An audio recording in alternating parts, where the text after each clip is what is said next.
जय हिंद दोस्तों, मेरा नाम है सुधीर और आप देख रहे हो जी केवल क्लास एजुकेशन। आज का ये वीडियो क्लास 10th के सभी छात्रों के लिए बहुत ज़्यादा इंपॉर्टेंट है। जितने भी छात्र बोर्ड परीक्षा 2023 में एग्जाम देने जा रहे हैं, देखो आपका 16 फरवरी से बोर्ड का परीक्षा है, हिंदी का है। आपके पास समय बहुत कम बचा है।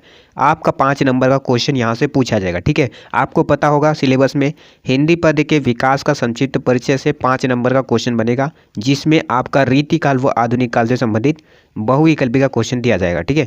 तो वही सारे मैं आपको क्वेश्चन बताऊंगा जो आपका बोर्ड परीक्षा 2023 में 100% आपका चांस है आपका यहीं से क्वेश्चन फंसेगा, ठीक है। और जो क्वेश्चन बहुत ज़्यादा इंपॉर्टेंट होगा उसके बारे में आपको बताऊंगा किस तरीके से आप तैयार कर सकते हो, ठीक है। बहुत ज़्यादा इंपॉर्टेंट टॉपिक आपको बता रहा हूँ। इसी बात पर एक बार जोरदार लाइक कर दीजिए और अपने मित्रों के साथ शेयर कर दीजिएगा। साथ ही अगर आप हमारे चैनल पर नए हो तो हमारे चैनल को सब्सक्राइब करके बेल आइकन को ऑल पे सेट कर देना, ताकि जब भी मैं बोर्ड परीक्षा से रिलेटेड कोई भी नया वीडियो लेकर आऊँ तो सबसे पहले आप सभी को नोटिफिकेशन मिल जाएगी। तो चलिए दोस्तों, आज की इस वीडियो को शुरू करते हैं। तो दोस्तों, वीडियो को स्टार्ट करने से पहले मैं आपको एक और बात बता दूं। देखो, जितने भी सारे मैं आपको बहुविकल्पी का आंसर बताऊंगा, मेरे आंसर बताने से पहले आप क्या करना, इस वीडियो को फटाक से पॉज करके अपना जो राइट आंसर होगा ईमानदारी के साथ कमेंट में लिख देना। देखो, इससे क्या होगा, इससे आपको ये पता चल जाएगा कि आप कितना ज़्यादा पानी में हो और आपको कितना ज़्यादा प्रिपेयर करने की ज़रूरत पड़ेगी। मान लो आपने क्वेश्चन नंबर 2 का आंसर कमेंट में गलत दे दिया, ठीक है। तो आप क्या करोगे, इसका आंसर जानने के लिए आप दोबारा से वीडियो को प्ले करोगे। मैं आपको दूसरे वाले क्वेश्चन का राइट आंसर बता दूंगा, तो इसी बहाने आपका जो आंसर गलत हो गया था आपको सही आंसर पता लग जाएगा और आपको अभी का अभी तुरंत का तुरंत दूसरा वाला क्वेश्चन भी याद हो जाएगा, ठीक है। क्योंकि देखो, एक बार जो चीज़ें गलत हो जाती है उसी समय हमें वो फटाक से याद भी हो जाती है, ठीक है। इतना तो आपको भी पता होगा। इसी बात पर एक बार फटाक से लाइक कर दिए। चलिए मैं आज की इस वीडियो को शुरू करता हूँ। पहला क्वेश्चन हमारा कि रामचंद्रिका के रचयिता हैं। अगर आपको इसका आंसर पता है तो आप फटाक से इस वीडियो को पॉज करके अपना राइट आंसर कमेंट में लिख दीजिएगा, अदरवाइज मैं आपको इसका राइट आंसर बता देता हूँ। देखो, जो रामचंद्रिका रचना है इसके रचनाकार कौन है, केशव दास हैं, ठीक है। ये आपका राइट आंसर हो जाएगा। 2020, 21, 22 में लगातार ये क्वेश्चन पूछा गया, इसलिए आप इस क्वेश्चन को हर हाल में अच्छे से तैयार कर लेना, ठीक है। विद प्रूफ के साथ मैं आपको नेक्स्ट वीडियो में दिखा दूंगा कौन कौन से सन में पूछा गया है। चलिए अगला क्वेश्चन देखते हैं। रत्नाकर द्वारा रचित है, कौन सी रचना है, ऊधव शतक है, ठीक है। ऊधव शतक जो रचना है इसके रचनाकार कौन है, रत्नाकर है, जिनका पूरा नाम जगन्नाथ दास रत्नाकर है, ठीक है। चलिए अगला क्वेश्चन देखते हैं। गंगावतरण, गंगावतरण की रचना करने वाले कवि हैं, तो कौन है, जगन्नाथ दास रत्नाकर है। माने गंगावतरण और ऊधव शतक ये दोनों ही रचना किसकी है, जगन्नाथ दास रत्नाकर की है। तो आप इस तरीके से याद कर सकते हो, ठीक है। ये जो गंगावतरण रचना है ये क्वेश्चन भी बहुत ज़्यादा इंपॉर्टेंट है, ये रचना से रिलेटेड है, ठीक है। इसलिए आप इस क्वेश्चन को भी हर हाल में अच्छे से पढ़ लेना। चलिए अगला क्वेश्चन देखते हैं। अगला क्वेश्चन है हमारा कि श्री कृष्ण गीतावली के रचयिता है, तो इसका राइट आंसर क्या हो जाएगा। अगर आपको पता है तो आप फटाक से वीडियो को पॉज करके कमेंट में लिख दीजिए, अदरवाइज मैं आपको इसका राइट आंसर बता देता हूँ। तो ये जो रचना है ये रचना तुलसीदास जी की है, ठीक है। तुलसीदास द्वारा रचित कौन सी रचना है, श्री कृष्ण गीतावली, ठीक है। चलिए अगला क्वेश्चन देखते हैं। अगला क्वेश्चन हमारा कि आंसू के रचनाकार हैं, तो कौन है, जयशंकर प्रसाद जी है। मैंने आपको हर वीडियो में बताया कि जयशंकर प्रसाद जी की प्रसिद्ध कृतियाँ कौन कौन सी है, झरना, लहर, आंसू, कंकाल, तितली, इरावती, ठीक है, और एक घूंट, बहुत सारे हैं जयशंकर प्रसाद जी की। तो ये प्रसिद्ध कृतियाँ हैं जिन पर आधारित आपका बहुविकल्पी में क्वेश्चन बनता ही है, ठीक है।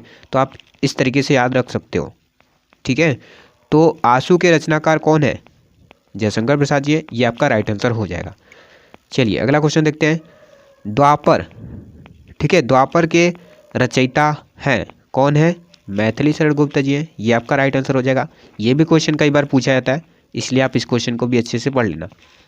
मैं आपको बता दूं कि इसमें मैं आपको वही सारे क्वेश्चन बता रहा हूँ जो आपका 100% बोर्ड परीक्षा में आना ही आना है, ठीक है। तो यदि आप इन सारे क्वेश्चन को अच्छे से पढ़ लेते हो तो आपका ये समझ लो कि 5 नंबर पूरा पक्का ही होने वाला है। किसमें से, हिंदी पद के विकास का संक्षिप्त परिचय से, ठीक है। चलिए अगला क्वेश्चन देखते हैं। भारतेंदु हरिश्चंद्र की रचना है, कौन सी है भैया, भारतेंदु हरिश्चंद्र की रचना प्रेम सरोवर है, ठीक है। ये आपका राइट आंसर हो जाएगा। अगला क्वेश्चन है हमारा, सुमित्रा नंदन पंत की रचना नहीं है। देखो, आपका इस तरीके से भी क्वेश्चन बन सकता है, ठीक है, और बनेगा भी। तो कौन सी रचना नहीं है, युगांत, लोकायतन, वीणा, ये तीनों ही रचना है, बल्कि युगाधार नहीं है, ठीक है। ये आपका गलत हो जाएगा, यानी यही आपका राइट आंसर है, मतलब सुमित्रा नंदन पंत की रचना नहीं है ये युगाधार। ठीक है, चलिए अगला क्वेश्चन देखते हैं। अगला क्वेश्चन हमारा कि भारतेंदु हरिश्चंद्र की रचना है। कौन सी रचना है भैया, जल्दी से बताइए कमेंट बॉक्स में। चलिए मैं आपको बताता हूँ, कलि कौतुक। ठीक है, कलि कौतुक जो रचना है ये भारतेंदु हरिश्चंद्र की रचना है। चलिए अगला क्वेश्चन देखते हैं। कौन सा कवि अष्टछाप नहीं है। तो भैया कौन सा कवि है जो अष्टछाप नहीं है, परमानंद कवि। ठीक है, परमानंद जो कवि हैं ये अष्टछाप के कवि नहीं है। ठीक है, चलिए अगला क्वेश्चन देखते हैं। रीतिकाल के किस कवि ने वीर रस की रचना की है। तो कौन से हैं, ये तो आपको पता ही होना चाहिए। अगर आपको नहीं पता है तो मैं आपको बता दूं, इसका राइट आंसर क्या हो जाएगा, भूषण हो जाएगा। ठीक है, भूषण। चलिए अगला क्वेश्चन देखते हैं। जायसी की पद्मावत किस भाषा में लिखा गया है। तो इसका राइट आंसर क्या हो जाएगा, अवधी भाषा में लिखा गया है। ठीक है, ये आपका राइट आंसर हो जाएगा। और ये क्वेश्चन इंपॉर्टेंट भी है जायसी वाला। ठीक है, अगला क्वेश्चन है तार सप्तक के संपादक हैं।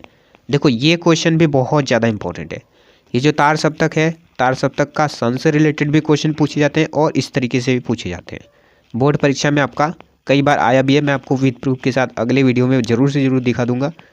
ठीक है, तार सप्तक के संपादक कौन है भैया, अज्ञेय है। ठीक है, अज्ञेय ने तार सप्तक का संपादन किया था। चलिए अगला क्वेश्चन है आपका कामायनी। हाँ आप देख लो, यहाँ पर मैंने आपको बताया था ना, जयशंकर प्रसाद जी की बहुत सी प्रसिद्ध कृतियाँ होती है जो आपका हर हाल में क्वेश्चन बोर्ड परीक्षा में फंसता ही फंसता है। ठीक है, तो जो कामायनी रचना है जो, और ये महाकाव्य पर आधारित रचना है। ठीक है, तो किसकी रचना है, ये जयशंकर प्रसाद जी की रचना है। ये आपका राइट आंसर हो जाएगा। ठीक है, चलिए अगला क्वेश्चन देखते हैं। अगला क्वेश्चन है हमारा कि अनामिका, अनामिका के रचयिता हैं। तो कौन है भैया, निराला है। ठीक है, सूर्यकांत त्रिपाठी निराला जिनका पूरा नाम है। ठीक है, तो सूर्यकांत त्रिपाठी निराला जी रचयिता है किसके, अनामिका रचना के। ठीक है, चलिए अगला क्वेश्चन देखते हैं। अगला क्वेश्चन हमारा कि निम्नलिखित में से प्रयोगवादी कवि कौन है। तो भैया प्रयोगवादी को मैंने आपको याद करवा दिया था ट्रिक के माध्यम से। ठीक है, प्रयोगवादी, प्रगतिवादी, ठीक है, नई कविता युग, इन सभी कवियों को मैंने ट्रिक के माध्यम से आपको प्लेलिस्ट के माध्यम में दे दिया है। ठीक है, प्लेलिस्ट में आपको ट्रिक के माध्यम से दे दिया। आप जा करके बहुत ही आसान तरीके से याद कर सकते हो कौन कौन से कवि हैं, कौन कौन से नहीं हैं। ठीक है, तो मैं बता दूं कि निम्नलिखित में से प्रयोगवादी कवि कौन से हैं। तो इसमें है आपके अज्ञेय। अज्ञेय जो हैं ये आपके प्रयोगवादी कवि हैं। ठीक है, चलिए अगला क्वेश्चन देखते हैं। अगला क्वेश्चन हमारा कि प्रजा हितैषी समाचार पत्र निकालने वाले हिंदी सेवी थे। कौन थे भैया, राजा लक्ष्मण सिंह थे। ठीक है, ये आपका राइट आंसर हो जाएगा।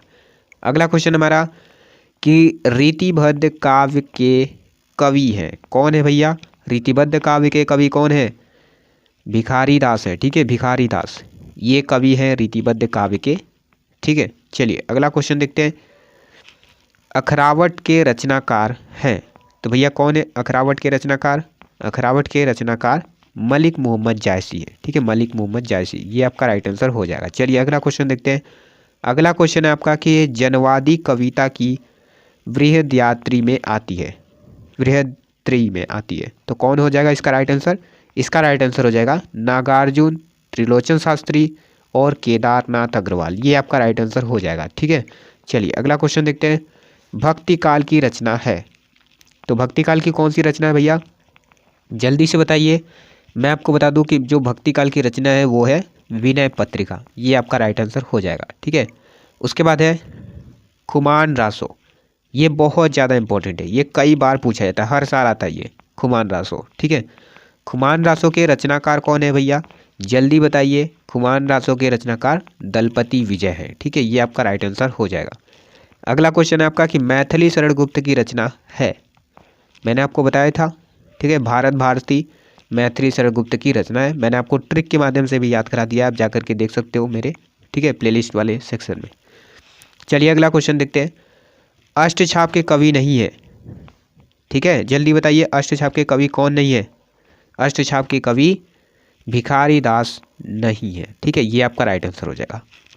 प्रयोगवादी कवि है, कौन है भैया प्रयोगवादी कवि, गिरिजा कुमार माथुर हैं, ये आपके प्रयोगवादी कवि हैं। ठीक है, अगला क्वेश्चन है छायावाद के कवि हैं। देखो छायावादी युग के जितने भी कवि हैं मैंने आपको ट्रिक के माध्यम से याद करा दिया, आप जाके प्लेलिस्ट वाले सेक्शन में देख सकते हो। ठीक है, तो छायावादी युग के कौन कौन से कवि हैं मैंने आपको बता ही दिया था। जयशंकर प्रसाद हैं, जयशंकर प्रसाद लेखक भी हैं और कवि भी हैं छायावादी युग के। ठीक है, चलिए अगला क्वेश्चन देखते हैं।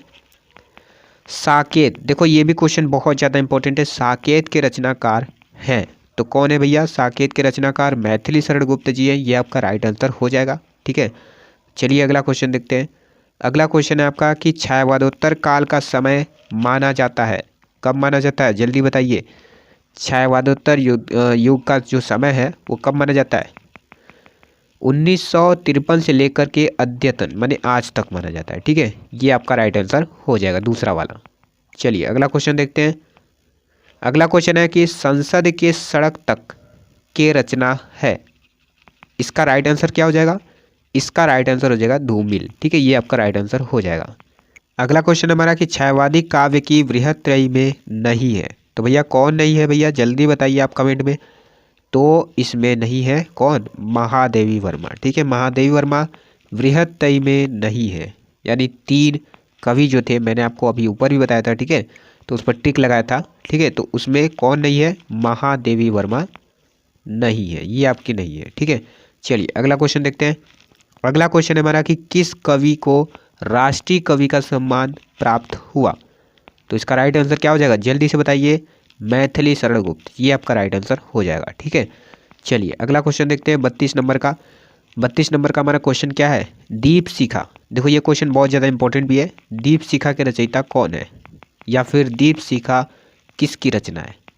तो इसका राइट आंसर क्या हो जाएगा? महादेवी वर्मा। ठीक है, महादेवी वर्मा इसका राइट आंसर हो जाएगा। चलिए अगला क्वेश्चन देखते हैं। 33 नंबर का, निम्नलिखित में से कौन सी रचना भक्ति काल में लिखी गई? ठीक है, कौन सी रचना भक्ति काल में लिखी गई है जल्दी से बताइए। इसका राइट आंसर हो जाएगा सूरसागर। ठीक है, सूरसागर जो रचना है ये भक्ति काल में लिखी गई रचना है। ठीक है, चलिए अगला क्वेश्चन देखते हैं। वीर गाथा काल। ठीक है, वीर गाथा काल के कवि हैं कौन है भैया जल्दी बताइए। वीर गाथा काल के कवि चंद्र बरदाई है। ठीक है, ये आपका राइट आंसर हो जाएगा। चलिए अगला देखते हैं। बिसल देव रासो। ठीक है, ये भी आपका बहुत ज़्यादा इंपॉर्टेंट है। बिसल देव रासो की रचना है, मतलब बिसल देव रासो जो है इनकी रचना कौन सी है? इनकी रचना है जल्दी से बताइए। नरपति नल्हा है। ठीक है, नरपति नल्हा, ये आपका राइट आंसर हो जाएगा, नरपति नल्हा है। ठीक है, चलिए अगला क्वेश्चन देखते हैं। 36 नंबर का क्वेश्चन है हमारा कि कौन ज्ञानाश्रयी शाखा के कवि नहीं है, तो इसका राइट आंसर क्या हो जाएगा? गोस्वामी तुलसीदास हो जाएगा। ठीक है, ये आपका राइट आंसर हो जाएगा। अगला क्वेश्चन है हमारा कि प्रिय प्रवास के रचनाकार हैं। ठीक है, प्रिय प्रवास के रचनाकार कौन है? ये तो आपको पता ही होगा। प्रिय प्रवास वैदेही वनवास किसकी है भैया जल्दी बताइए। अयोध्या सिंह उपाध्याय हरिऔध। ये क्वेश्चन बहुत ज़्यादा इंपॉर्टेंट है, ये आपका बोर्ड में पूछा भी जाएगा। ठीक है, 100% गारंटी है कि आपका एक क्वेश्चन आ सकता है, इसलिए आप इस क्वेश्चन को अच्छे से पढ़ लेना, तैयार कर लेना। ठीक है, चलिए अगला क्वेश्चन देखते हैं। हमारा 38 नंबर का जो क्वेश्चन है वो यह है कि छायावाद की मुख्य विशेषताएं हैं। देखो मैंने आपको पहले ही बताया था कि छायावाद की मुख्य विशेषता किस तरीके से पूछी जाएगी, इस तरीके से ही पूछी जाएगी। ठीक है, प्रकृति की मानवीकरण, युद्धों का वर्णन, यथार्थ चित्रण, भक्ति की प्रधानता। तो इसका राइट आंसर क्या हो जाएगा? प्रकृति का मानवीकरण, ये आपका राइट आंसर हो जाएगा। ठीक है, चलिए अगला क्वेश्चन है हमारा सुमित्रानंदन पंत की रचना है। कौन सी रचना है भैया जल्दी बताइए। सुमित्रानंदन पंत की रचना पल्लव है। ठीक है, ये आपका राइट आंसर हो जाएगा। उसके बाद है आपका तार सप्तक। ठीक है, ये भी क्वेश्चन बहुत ज़्यादा इंपॉर्टेंट है। तार सप्तक का प्रकाशक वर्ष कब हुआ था? ठीक है, जल्दी बताइए। तार सप्तक का प्रकाशक वर्ष 1943 ईस्वी में हुआ था, ये आपका राइट आंसर हो जाएगा। ठीक है, चलिए अगला क्वेश्चन देखते हैं कि रीतिकाल से संबंधित रचना है। कौन सी रचना है भैया जो रीतिकाल से संबंधित है? तो ये है आपका बिहारी सतसई। ठीक है, ये आपका राइट आंसर हो जाएगा। चलिए अगला क्वेश्चन देखते हैं। छायावादी, ठीक है, छायावादी महाकाव्य है तो भैया कौन है जल्दी बताइए। कामायनी है, या तो आपने पढ़ाई होगा। ठीक है, जयशंकर प्रसाद जी की, ठीक है ना, छायावादी महाकाव्य रचना थी। ठीक है, कामायनी। ठीक है, चलिए अगला क्वेश्चन देखते हैं।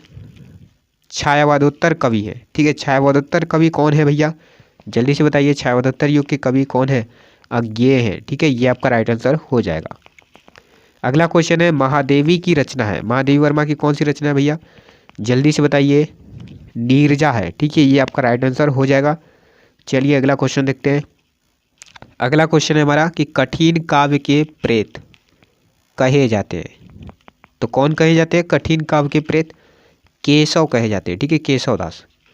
चलिए अगला क्वेश्चन हो जाता है हमारा कि छायावादी युग के कवि हैं। फिर से आ गया आपका छायावादी युग के कवि कौन है भैया, जल्दी बताइए।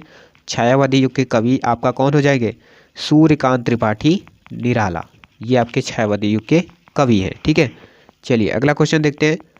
अगला क्वेश्चन हमारा शोक गीत है, किसकी भैया शोक गीत, जल्दी से बताइए। तो सरोज स्मृति। ठीक है, शोक गीत कौन सी है भैया, कौन सी रचना, मतलब इसमें पूछा गया कि शोक गीत है जिसमें शोक की बात की जा रही है, दुख की बात की जा रही है। ठीक है, तो कौन सी है, सरोज स्मृति। ये जो रचना है ये शोक गीत पर आधारित है। ठीक है, चलिए अगला क्वेश्चन देखते हैं। द्विवेदी युग में लिखी गई रचना कौन सी है, जल्दी बताइए कमेंट में। तो इसका राइट आंसर कौन सा हो जाएगा, प्रिय प्रवास।